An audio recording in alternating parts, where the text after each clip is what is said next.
नमस्कार शेतकरी बांधवांनो, सर्वप्रथम आपल्या आजच्या व्हिडिओमध्ये मी आपला कृषी मित्र निलेश थोरात आपल्या सर्वांचं सहर्ष स्वागत करतो।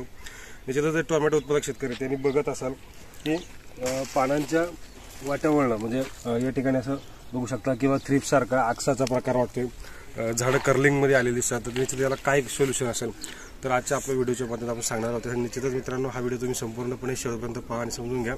अजूनपर्यंत आपल्या चॅनलला फॉलो नसेल केलं तर करून ठेवा, व्हिडिओला लाईक करा, शेअर करा आणि आपल्या शेतकरी बांधवांना पाठवा।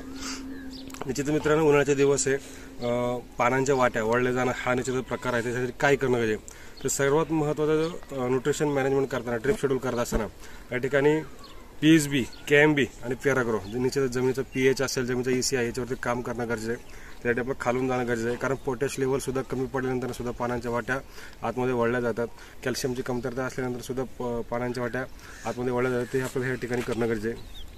दुसरी गोष्ट, या ठिकाणी फवारणी करत असताना या ठिकाणी आपल्याला ताक आहे ताक आपल्याला वापरायचं आहे। ताकाबरोबर आपल्याला या ठिकाणी कृषीटेक प्रायव्हेट लिमिटेड कंपनीचं जे व्हायरसन म्हणून आहे ते आपल्याला या ठिकाणी स्प्रेच्या माध्यमातून घ्यायचे, एकरी 500 ग्राम।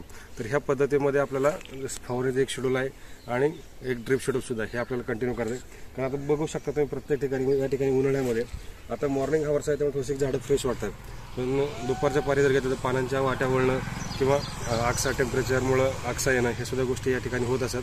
हे शेड्यूल आपल्याला या ठिकाणी कंपल्सरी करायचे आहे, त्याचा फायदा आपल्याला करून घ्यायचा। त्याचीच ही माहिती आवडली असेल अशी अपेक्षा करतो। आवडली असेल तर व्हिडिओला लाईक करा, शेअर करा आणि आपल्या शेतकरी बांधवांना पाठवा। धन्यवाद।